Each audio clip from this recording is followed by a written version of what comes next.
All right. Um,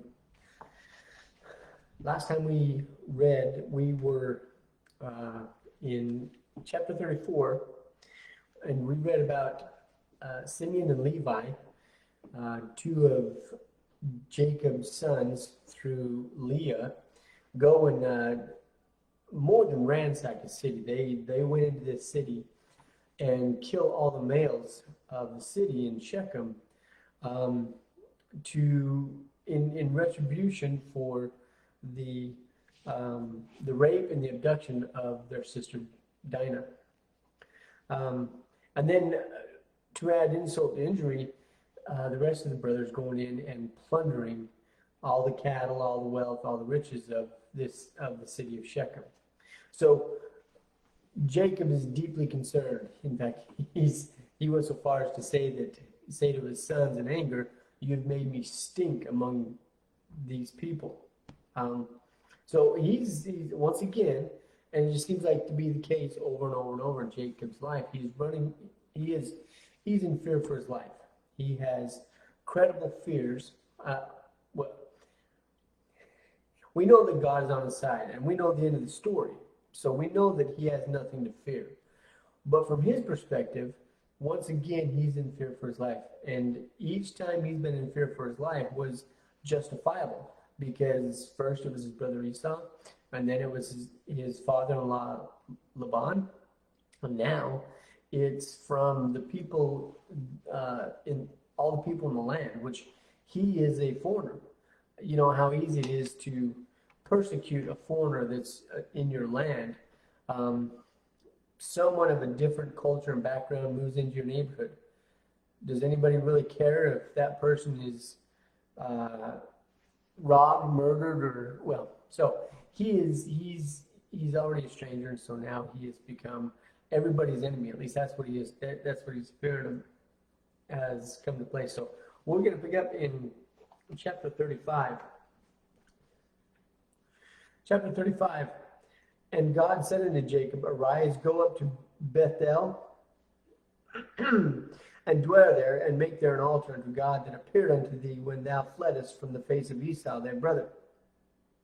So if you remember, when Jacob left his mother and his father and fled to his father-in-law's house, out of fear of Esau wanting to kill him, that he spent the night and made a pillow of rocks. And there he had a vision of heaven. And when he woke up, he called the place Bethel, which means the house of God. So he's going back to that same place. God has told him to go back to that same place. And there's something special about this place. We know that there's something special about Mount Sinai. There's something special about this place. This is before there are, as far as we understand, before there are the temples of Israel, where God dwells. But prior to that, God dwelt in specific places on this earth. And Bethel must have been one of those. Verse 2, Then Jacob said unto his household, and to all that were with him, Put away thy strange gods that are among you, and be clean, and change your garments. Now this is significant. I spoke about this a little bit yesterday in my sermon, that this is the exact same thing that happens that God commands Israel when they're at the foot of Mount Sinai to do as well. Before God speaks to Israel, he tells Israel, and I believe it was it's Exodus chapter 19. We can go there real quick and just refresh. But Exodus chapter 19.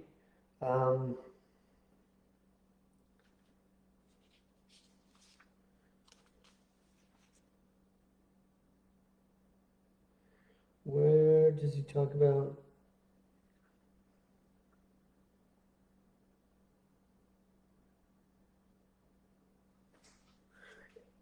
Exodus chapter 19, verse 10. And this is 400 or 500 years, 400 years and then some in the future, when Israel has just left Egypt and Moses is preparing Israel to hear from the voice of God, to actually meet God. And he says in verse 10, and the Lord said unto Moses, go unto the people and sanctify them today and tomorrow, and let them wash their clothes and be ready against the third day. For the third day the Lord will come down in the sight of all the people upon Mount Sinai. Now, what does this have to do? Why be clean? Now, this be clean isn't just physically clean, isn't just taking a bath and washing your clothes. This is spiritually clean, ceremonial clean. This is the same clean and unclean that you hear throughout the law of Moses. It's the same context. So God is saying, come, I want you to bring your whole house. I want you to bring all of Israel. Not just you, Jacob, but all your sons, your daughters, your wives, your servants. They're all going to come up to where I dwell, Bethel, which is, again, the house of God. You all come up to the house of God to meet with God and to, but before you do, you need to be clean. Verse 3, 3. And let us arise and go up to Bethel, and I will make there an altar unto God, who answered me in the day of my distress, and was with me in the way which I went. And they gave unto Jacob all the strange gods which were in their hand, all their earrings which were in their ears, and Jacob hid them under the oak which was by Shechem. So we can see that idolatry is okay. So we can assume it's probably 500 or 600 years since the flood, and once again, idolatry is rampant throughout the land.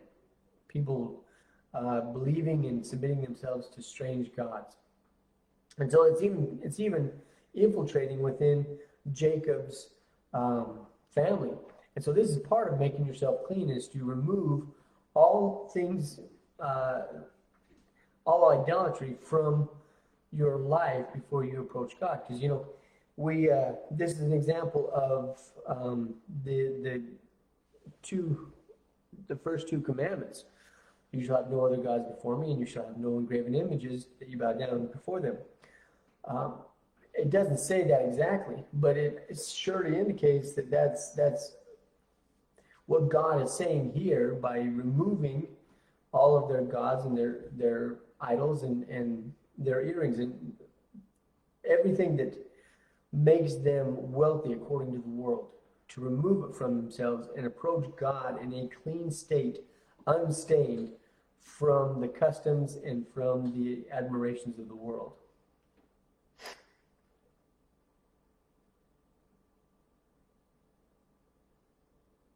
So, and they gave unto Jacob all the strange gods, which were, verse 4, which were in their hand, and all their earrings, which were in their ears, and Jacob hid them under the oak, which was by Shechem. Now, this is not just a general, he didn't say under a oak, which is somewhere by Shechem. Apparently, there must have been a predominant tree, oak tree, near Shechem. Now, remember, Shechem is the city that they sacked. That the sons of Jacob sacked. So there must have been a predominant tree there. And he hid them under there. And I believe he didn't just hide them there so that they could come back and pick them up once they're done in Bethel. He took them and he dug a hole or a pit near the tree and he buried them for good, to never pick them up again. I think that was the intention that he says here, that it was a permanent thing. He's getting rid of them. Verse 5, and they journeyed, and the terror of God was upon the cities that were round about them, and they did not pursue after the sons of Jacob. So apparently this must have been fairly recent after the sons of Jacob ransacked Shechem, because it specifically says that the cities were around them. As Jacob is picking up and moving, you know the old saying, you never run from a dog. Never run from a dog. Why? Because they will chase you and try to bite you. Anytime you are faced with an aggressive dog, you stare them down and you never turn your back on them. Well, by all appearances, as Jacob's camp is breaking and gathering up their stuff and leaving the area, it would assume, or it would appear to all the cities, that Jacob was retreating or getting out of there out of fear. Now, something, we don't know what it was exactly, but apparently all the cities, see, Jacob was afraid that all the cities, the surrounding cities, were going to gang up and come and wipe him out because of what was done in Shechem. But in verse 5, the terror of God was upon the cities which were round about them, and they did not pursue after the sons of Jacob. Jacob said specifically that they were far more numerous than the cities, and the people around him were far more numerous than Jacob's camp. So what was it that caused them to fear? Was there angels that went out and told the cities not to interfere, not to pursue him? Maybe there was rumors going around, because if you think about it, the surrounding cities may not have known that the sons of Jacob had convinced the men of Shechem to be circumcised. So that gives it, obviously in a fight, that gives them a huge advantage. If your opponent is drunk or your opponent is in pain, it significantly hinders their ability to defend themselves. So all the surrounding cities may have not known that the men of Shechem were all in pain from the circumcision. And so rumor got around that 12 sons, and it may have even been 2 sons, the rumor might have went around that only 2 sons went through a city and killed all the men. Now, I think that'd be kind of scary to hear. You hear about a strong city, and it's completely wiped out by 12 men. Not even an army, not even a battalion or a company. 12 men, wipe it out. So it might have just been their own fears of rumors they heard of what happened, not knowing the details and the specifics. Who knows? But for whatever reason, the surrounding cities were in great fear of Jacob's sons, and so they didn't pursue them as they left. Verse 6. So Jacob came to Luz, which is the land of Canaan, that is Bethel, he and all the people that were with him. So as we read, when Jacob was fleeing Esau and stopped in the same location, that he called the place Bethel. But the narrator, or whoever wrote this, let us know that previously it was Luz. That originally the city that Jacob came to was Luz, but the name was changed, and to this day, which is what Moses' time when this is written, it was called Bethel. So you see that a lot throughout the Bible, where the names of cities and nations change. We see that in our own history. I mean, you look at the Middle East, you look at Africa. Nations are constantly being conquered, overrun, revolutions, and they change the name. And a great example is the Soviet Union. Before it was the Soviet Union, it was Russia. Everybody knew this country as Russia. And then it became the Soviet Union. And for those who were born and raised, they may have only known it as after the Soviet Revolution, they might have only known it as the Soviet, the USR. And then once the communism fell in the USR, it once again became Russia. But what if they chose a different name? It happens all the time. So that's why the Bible is extremely credible from a historical and archaeological standpoint, because they're very specific on geographies, and it's just been in the last couple of decades that archaeologists are able to locate different historical cities in the Bible. Because once you find one key city, and the geography is laid out that, such and such city is this way and such city is this way by this far, and which you do get a lot of in the Bible, you can start at that center point and say, okay, well, the Bible says the city should be somewhere over here. And you go dig over there, and what do you know? There it is. But if you don't have that first location, then it becomes very difficult to locate. Like, for example, the city of Atlantis. If Atlantis ever existed, nobody knows where it is because there's no reference to where it was. Now, if there was a reference to exactly where it was to Babylon or to Egypt or an old city like that, then you could generally say, okay, well, it's this direction, it's this far, it should be in this general area, and start digging and probably find it. But that's what's wonderful about the Bible. It's not only is it, it's everything. It's a spiritual guide. It's a guide to life and relationships. It's an archaeological guide. It's a historical guide. What we read here is not nearly anything like the myths of Rome, Greek, Norwegians. This is very much a accurate historical record. All right, so let's keep going. We are all the way, verse 7. We'll go back to verse 6. So Jacob came to Luz, which is in the land of Canaan, that is Bethel, he and all the people that were with him. And he built there an altar and called the place Beth-el-el, because there God appeared unto him when he fled from the face of his brother.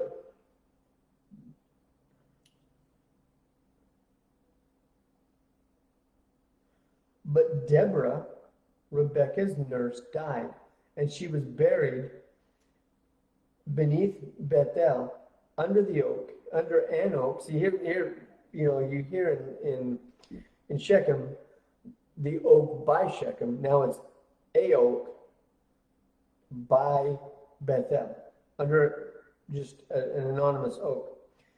And the name was called Alon Bakuth. Now, I got my concordance here because we're going to get into the genealogies of Ishmael in 36, and I just want to go down through a name meaning. So there's all kinds of funny pronunciations and names, and it's one of those generations where you read the generations of Ham, Noah, Jacob. Anytime you get into a book of generations, it can get very boring because it's so and so begat so and so, and so and so begat so and so, and so and so begat so and so. But it becomes interesting if you actually look up the meaning of the words, because we know that it was common for children to be named after their names meant something for a reason. We know that as all the 12 sons of Jacob were born, their names meant something. So in 35,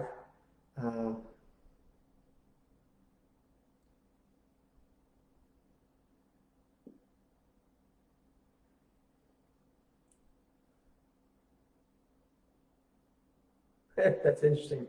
So instead of it being, and he built there an altar and called the name El Bet-El, that literally means, and that's what I thought of it. I just want to make sure it means the God of the house of God.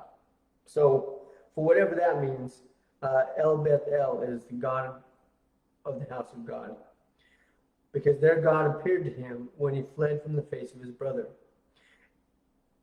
Verse 8, but Deborah, Rebekah's nurse, died. So this is the first mention of Rebekah, Jacob's mother, having a nurse. We didn't know about that, but apparently she was someone that was loved, and Jacob obviously had a lot of respect for Deborah, for this to even be mentioned.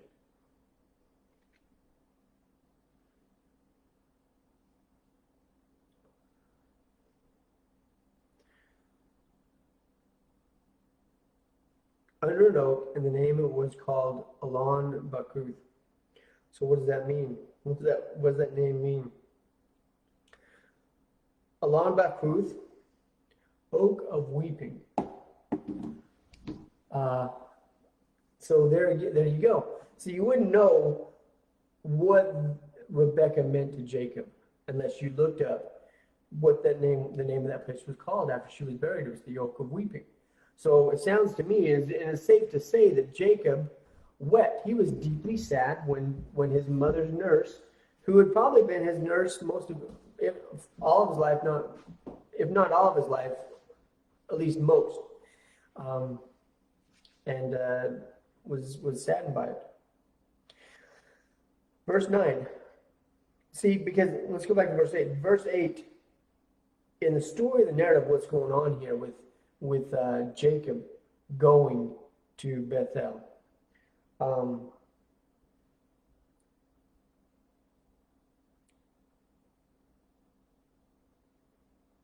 That really doesn't add any context. I mean, it's just kind of put in there. So unless you understood what Alon Bakuth stand or means, you wouldn't get the emotional, the importance of it.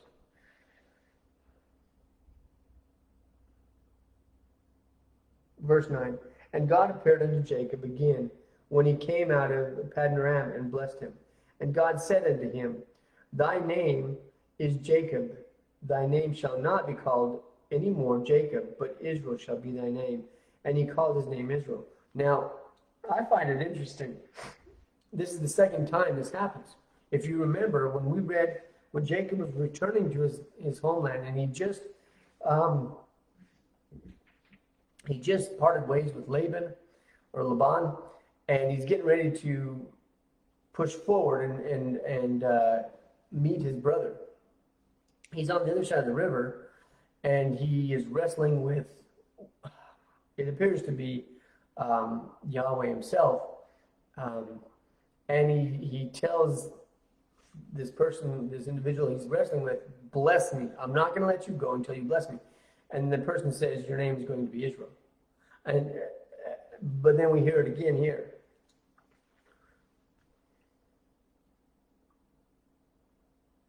Verse 11, and God said unto him, I am God Almighty, be fruitful and multiply.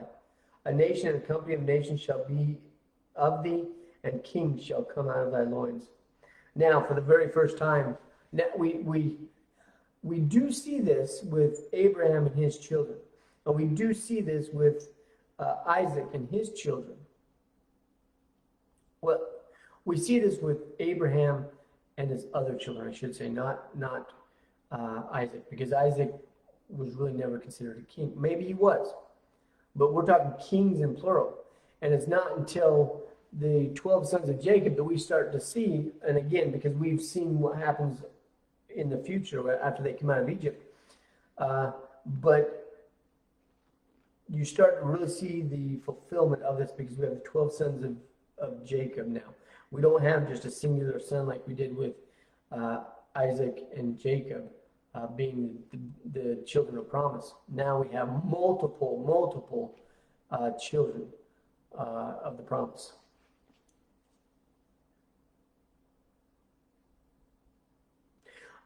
Not only that, before I forget,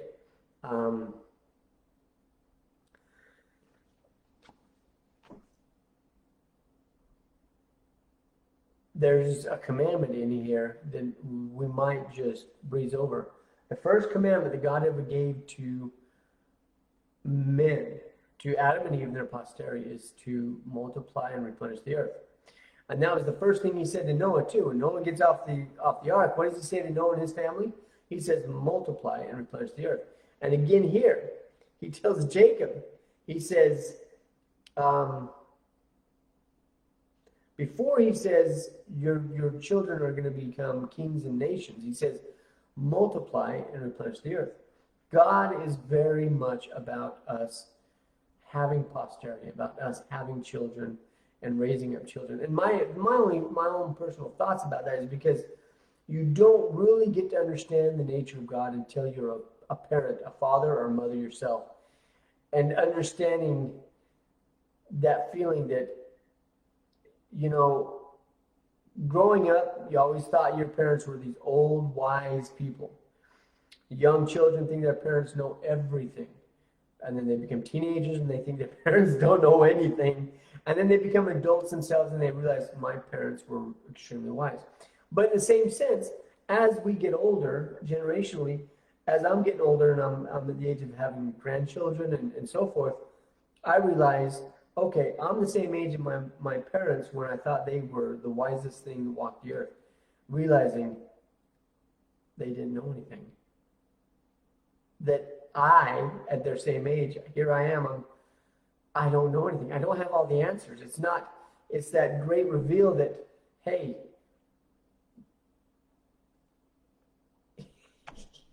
the older you get, the more questions you have. And then, I'm sure grandparents that lived to be my mother, who is now 80 or will be 80 this year, next year, the first year, must think, oh, she must be wise beyond years. But she's probably sitting there thinking, I can't believe I'm 80 years old already. It's gone by so fast.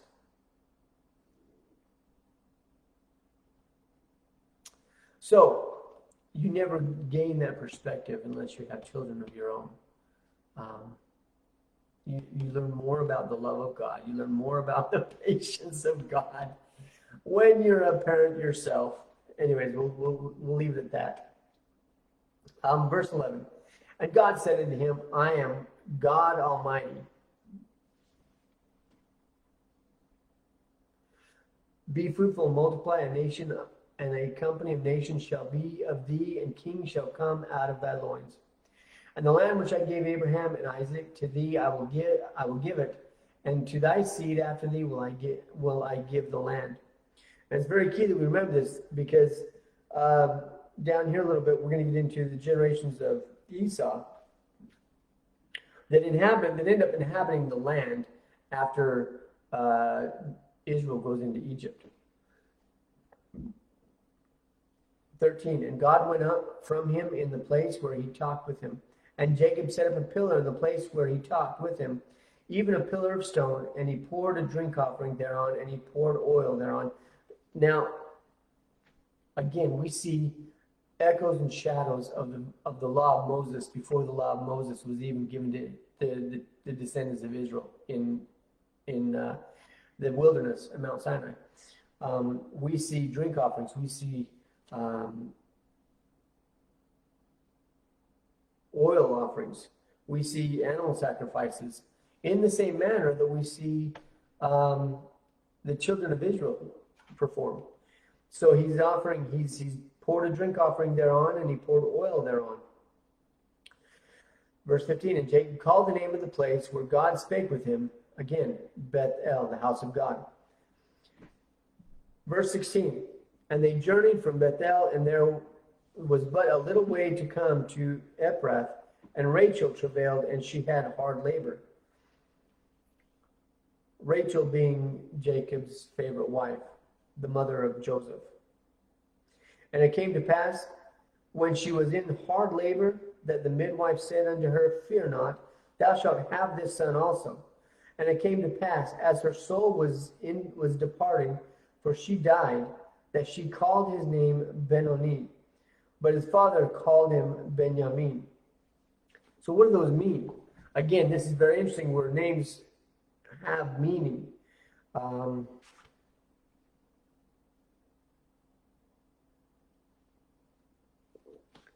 They're very similar in sounding. And I'm sorry, we know Benjamin, but I don't want to go on rabbit's trail, but the English language has changed. The pronunciation of letters have changed. That's why if you pick up an original or a copy of an original 1611 Bible, Geneva Bible, sorry, the original Geneva Bible, the letters are different. You have to get used to the spelling because J's used to be a Y sound. So if you go to your concordance, it's not Benjamin, it's Benjamin.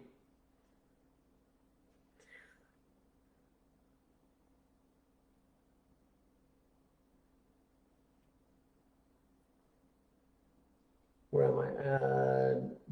Verse 18, and this is interesting because we hear that Rachel, as she's dying, as her soul is departing, she names her son, and she says Benoni. And Benoni means son of my sorrow. but Jacob, his father, called him Benjamin, which means son of the right hand. So,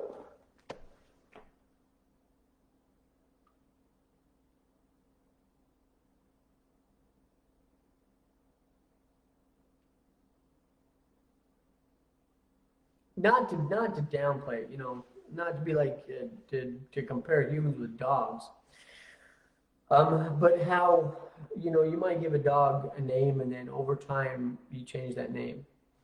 I wonder how often that happened with children in the Bible, where they were given one name when they were born and they were given another name later. And we see that with Abram becomes Abraham, Isaac always says Isaac, Jacob becomes Israel, Sarai becomes Sarah, and here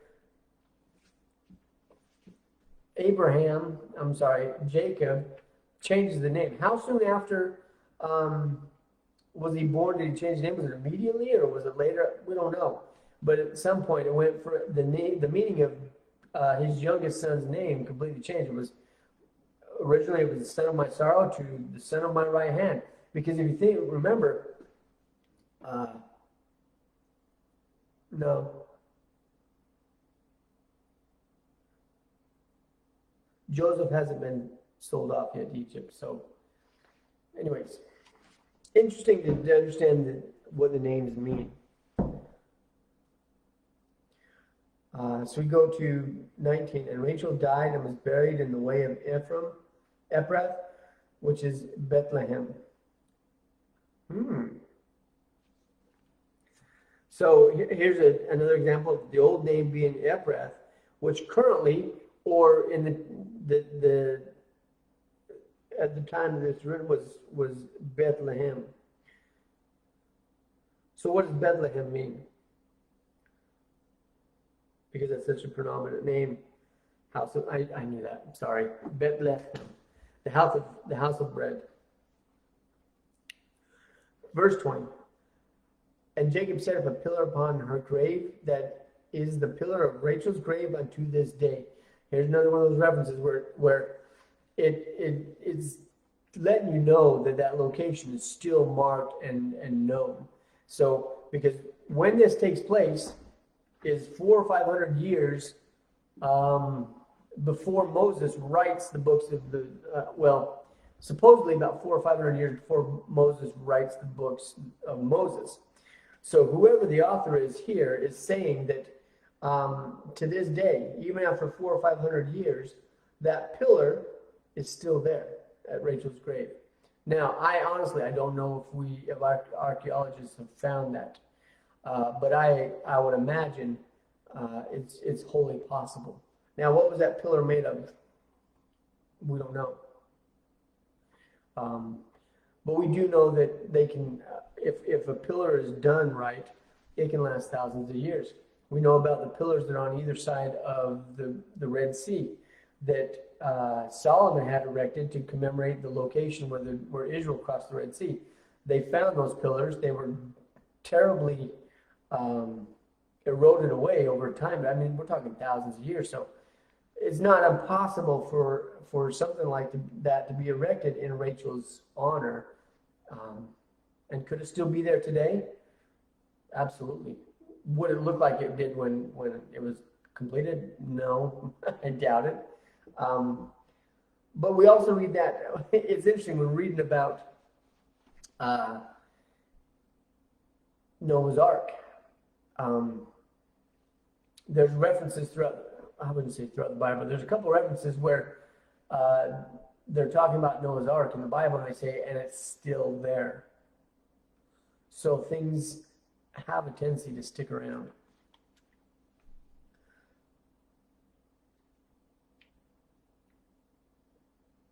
Where are we? And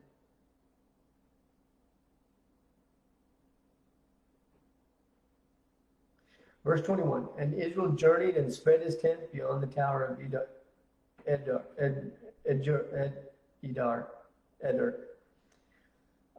And it came to pass when Israel dwelt in the land that Reuben. Now here's interesting. When it said Israel, are they talking about the whole camp, or are they talking about Jacob? Because it seems that the name Israel doesn't start really catching on until we're dealing with his posterity, not with Jacob himself. So I would imagine that it means the whole camp, the whole all of his people. And it came to pass that when Israel dwelt in the land, that Reuben, his oldest son, through Leah's oldest son, went and lay with Bilhah, his father's concubine. And Israel, now here you speak, Israel heard it. Now the sons of Jacob were 12. So, we get a whole litany in the law of Moses about appropriate people to have sexual relations. You don't have sexual relations with your sister. You don't have sexual relations with your mother-in-law, with your stepmother, with your uncle, your stepdaughter, all this. Well, here's an example right here where Reuben is having sexual relations with his stepmother. Bilhah is the mother of some of his half-brothers, or is the wife of his father, concubine of his father.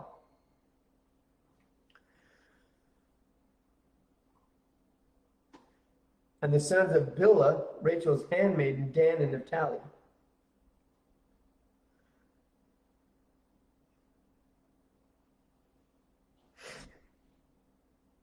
I'm sorry, so verse 22, verse 23. The sons of Leah, Reuben, Jacob's firstborn, and Simeon and Levi and Judah and Issachar and Zebulun. And the sons of Rachel, Joseph and Benjamin. And the sons of Bilhah, Rachel's handmaiden, Dan and Naphtali. So it makes me wonder if Reuben and Bilhah had an attraction to each other, or if Reuben did it out of spite for his father's favoritism towards Rachel. Now that Rachel's dead, and I don't know, it's one of those things. Jacob's sons caused him a lot of grief throughout his life, and so this is just one of those betrayals where his oldest son has relations with one of his wives.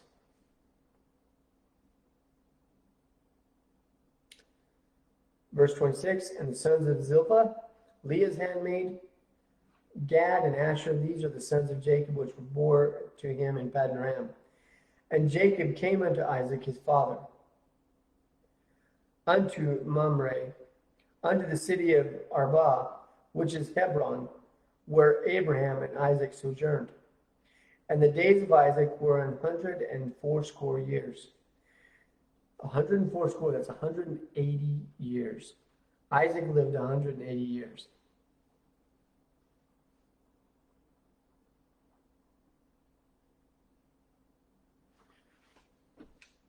So how old does that make Jacob here?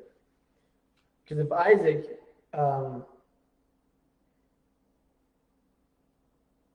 has died, and Isaac gave up the ghost and died and was gathered unto his people, behold, all old and full of days, and his sons Esau and Jacob buried him.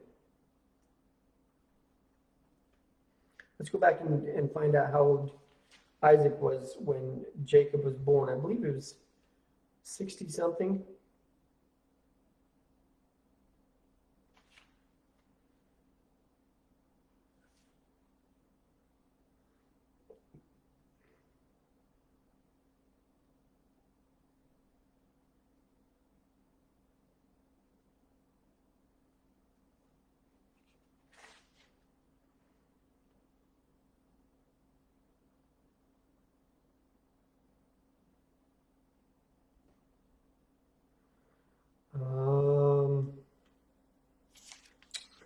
Where is that?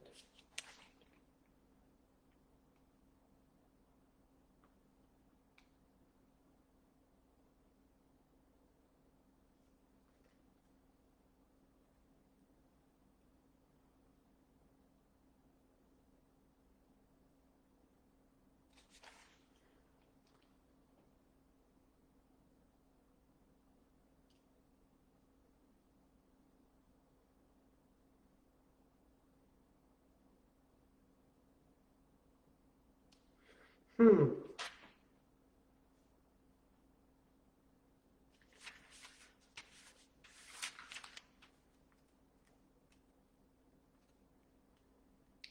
Why can't I find it?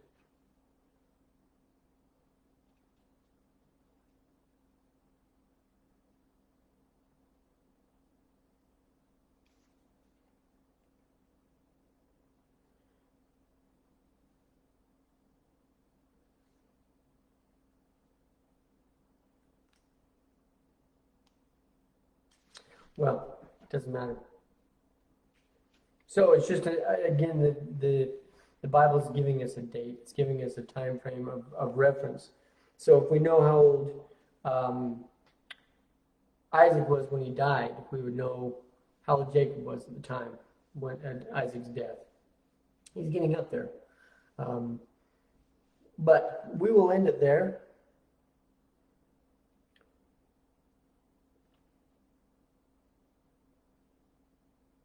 And it's interesting, we read in verse 29 that Isaac gave up the ghost and died and was gathered unto his people, being old and full of days, and his sons, Esau and Jacob.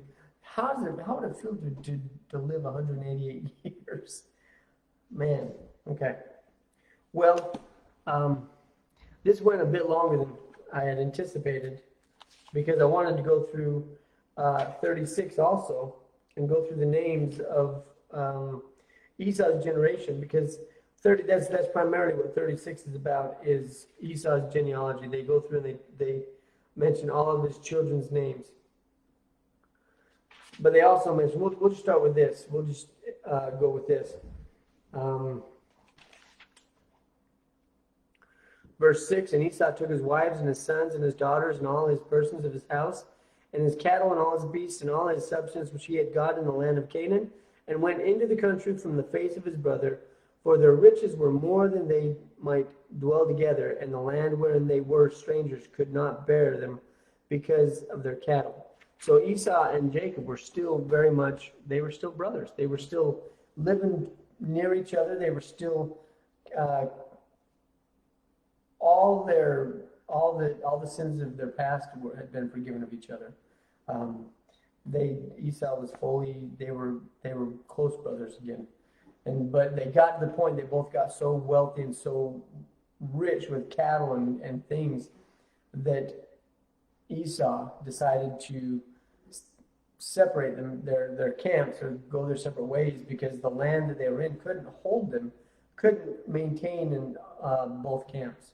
So here we see Esau leaving off, and this becomes very significant in later when Israel comes out of Egypt. And I'm going to do another study, and we'll go through these names, because it's important. These names are going to come up. The reason, anytime the Bible goes through a genealogy, there's a reasoning.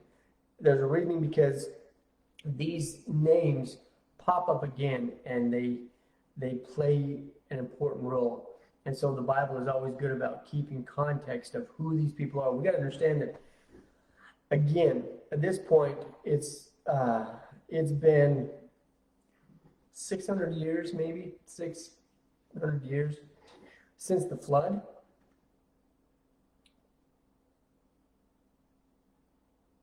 Possibly, yes. Maybe 700 years since the flood. So in only 600 or 700 years since the flood, what do you think the world's population is? How fast can people populate the land in 600 or 700 years? You think of the United States, granted, a lot of what came in was immigration, but just out of posterity. I don't have the math with me now. You can do the math and just give a rough estimate of what the population is, but it's not that much. The Earth's population is still very, very young at this point with Jacob. Not only that, but there's been wars. We've seen where Sodom and Gomorrah was wiped out. We've seen where the city of Shechem was wiped out. So it hasn't been a continuous growth. There's been typical hiccups of death and famine and because there was 2 famines with Abraham. There was the first and second famine, and people probably died. So again, the population, maybe, I wouldn't even think it's 1 million at this point.